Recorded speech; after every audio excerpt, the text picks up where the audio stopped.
پارٹیوں میں مدعو ان کو کیا جا رہا ہے جن کے حلق بھی بھرے ہوئے اور جو روزے سے نہیں ہے، اور جو بھیونڈی کے مضافات میں، مالیگاؤں کے مضافات میں، بمبئی کے مضافات میں جو روزے دار بچیاں اپنی ماں سے افطار کے وقت کہہ رہی ہے ماں کھجور بھی آج ہمارے گھر نہ آ سکی، افطار کا انتظام تو کر، ان کے لیے کوئی نہیں سوچتا۔ یہ مسلمانوں کی افطار پارٹیاں، یہ مسلمانوں کا انداز ہے افطار کرانے کا۔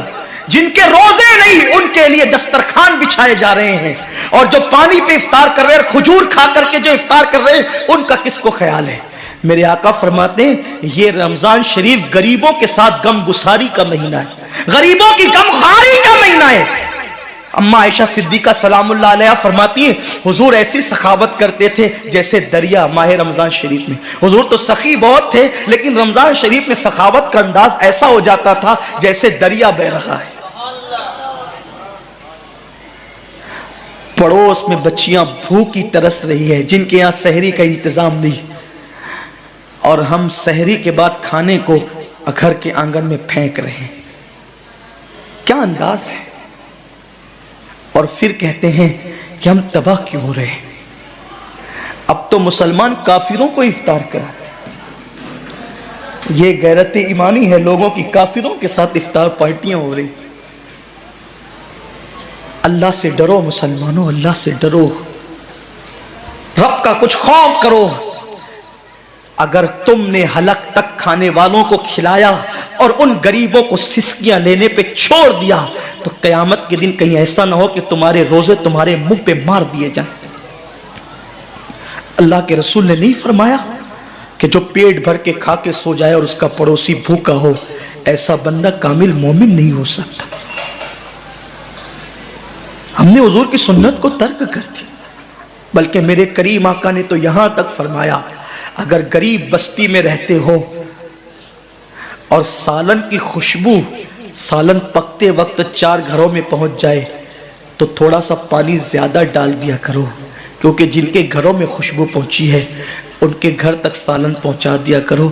اگر ان کا دل اس خوشبو سے ٹوٹ گیا تو اللہ تبارک و تعالی اس معاملے میں بھی تم سے پوچھ گچھ کر سکتا ہے۔ فکر کہاں ہے؟ ایک بزرگ سے پوچھا گیا اسلام کہاں ہے؟ فرمایا کتابوں میں۔ مسلمان کہاں ہے؟ تو کہا قبروں میں۔ اسلام کتابوں میں اور مسلمان قبروں میں۔ اب کیا بچا ہے؟ میں یہ تو نہیں کہتا کہ لوگ کافر ہو گیا، استغفر اللہ، کبھی نہیں کہتا۔ میرا مسلک تو اتنا محتاط مسلک ہے، میرے امام نے کہا اگر کسی کے قول میں 99 وجہ کفر کی ہو اور ایک ایمان کا راستہ نکلتا ہو تو ہم ایمان کی طرف اس قول کو پھیریں گے۔ ہمارا مذہب مسلک یہ ہے، ہم مسلک اعلیٰ حضرت کے ماننے والے ہیں، ہم اسماعیل دہلوی کے مسلک کے ماننے والے نہیں ہیں۔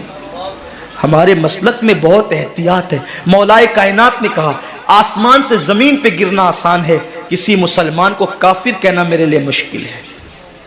خارجیوں نے جب مولا علی کو کافر کہا تو فرمایا ان کی بے باکی ہے، وہ مجھے کافر کہتے ہیں، میں ان کو کافر نہیں کہتا، یہ میری احتیاط ہے۔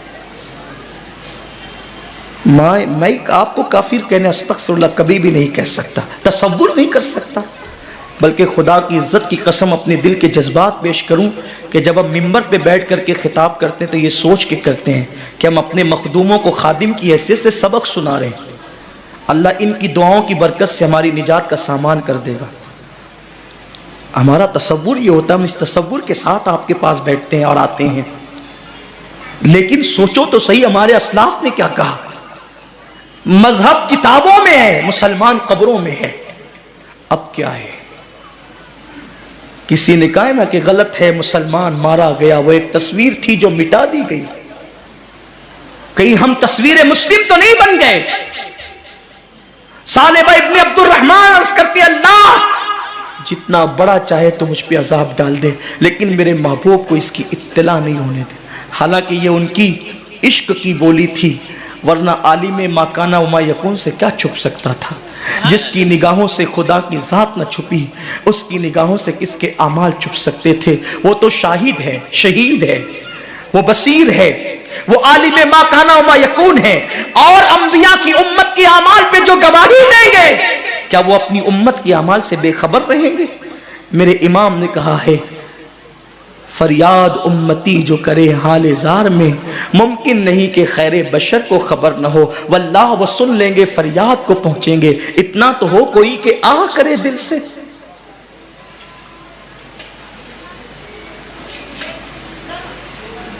हसनुन का नाम लेकर तू पुकार देख गम में कि ये वो नहीं जो गाफिल पसे इंतजार आए। वो तो देखते हैं सुनते हैं और हमारा तो ईमान है कि वो हमारी जानों से ज्यादा करीब है, लेकिन इश्क की बोली ऐसी ही होती है। इकबाल ने भी कहा था, डॉक्टर इकबाल ने 4 मिसरे कहे थे फारसी में, जिसका मफहूम मैं अर्ज करूं। वो कहते हैं, अल्लाह तू बड़ा करीब है, मेरे गुनाह हद से सिवा है, पहले तो तू मेरा हिसाब ना लेना, मुझे बेहिसाब छोड़ दे, और अगर मेरा हिसाब लेना तेरी गैरत उसको लाजिम करार दे, तो फिर मेरी अर्ज है कि मेरे महबूब की नजरों से छुपा करके लेना, क्योंकि जब मेरी बेहयाइयां खुलेगी ना तो मेरे महबूब से बर्दाश्त नहीं होगा। और उसी मफहूम को गालिबन इकबाल ने उस मफहूम को जो अदा किया था मेरे इमाम की 2 मिसरों को, वो कहते हैं, करीम अपने करम का सदका लई में बेकद्र को न शर्मा, तो और रजा से हिसाब लेना, रजा भी कोई हिसाब में है। और एक मकाम पर कहते हैं, सदका प्यारे की हया का न ले मुझसे हिसाब, सदका प्यारे की हया का न ले मुझसे हिसाब, बख्श बे पूछे लजाए को लजाना क्या। उस हयादार महबूब से गवारा नहीं होगा कि हमारे गुनाहों की फहरिस्त पर वो निगाहें उठाए रखे, हया से निगाहें झुक गई तो हमारा क्या होगा। सालिबा कहते, मौला मेरे गुनाह पर चाहे जितना बड़ा मुझे अजाब दे दे, लेकिन मेरे महबूब को खबर मत होने देना। ये कह रहे हैं और फिर रोते हुए कहते हैं, अल्लाह तूने मुझे पैदा क्यों किया, काश कि तूने मुझे पैदा न किया होता, न मुझसे ये गुनाह होता, न मेरे महबूब का दिल टूटता। अब बेचैन हो गए, बेकरार हो गए, न करदा जुर्म ने बेकरार कर दिया। सालिबा हुजूर के पास वो इत्तला लेकर भी नहीं गए, अपने घर भी नहीं गए।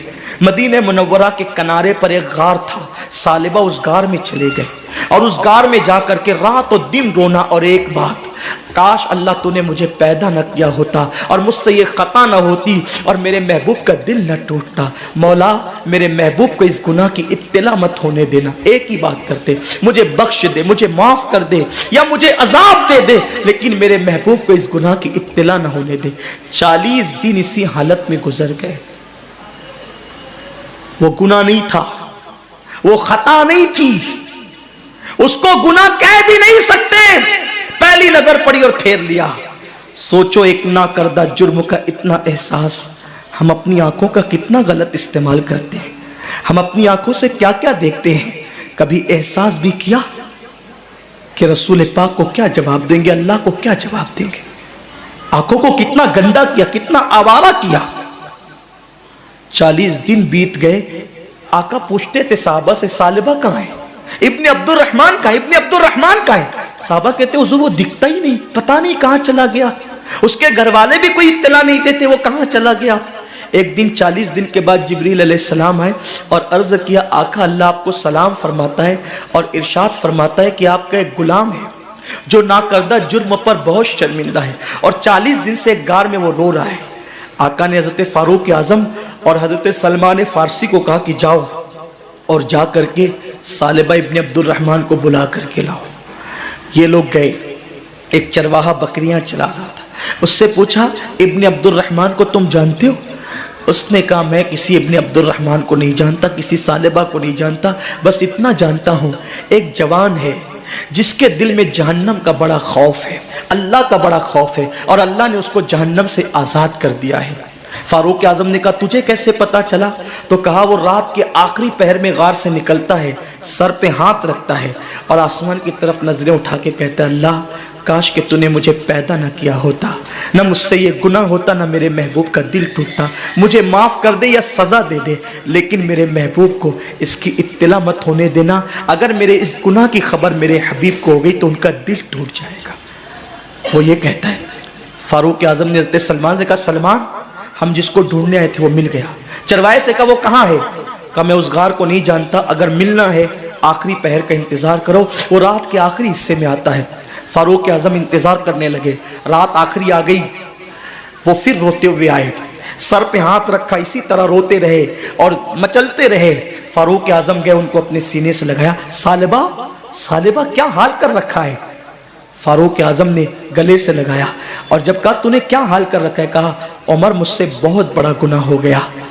कहा कि चल तुझे हुजूर बुलाते हैं। इतना सुनना था कि पूरा वजूद कांपने लगा। उमर मेरे गुनाह की मेरे महबूब को खबर हो गई, हुजूर को पता चल गया मेरे गुनाह का।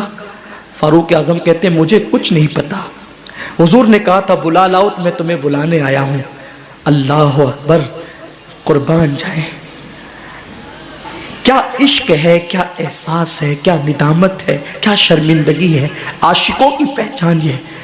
आज तो जब हमारे दरमियान ये बात बयान होती है ना कि कब्र में हम हुजूर की ज़ियारत करेंगे, मेरी कौम नारे लगाती है। आशिकों का कलेजा मुंह को आता था यार कि कब्र में हुजूर की ज़ियारत होगी, हुजूर का सामना हम कैसे करेंगे। इतने पाप करते हैं, हुजूर का दिल दुखाते हैं, हुजूर को अजियत पहुंचाते हैं।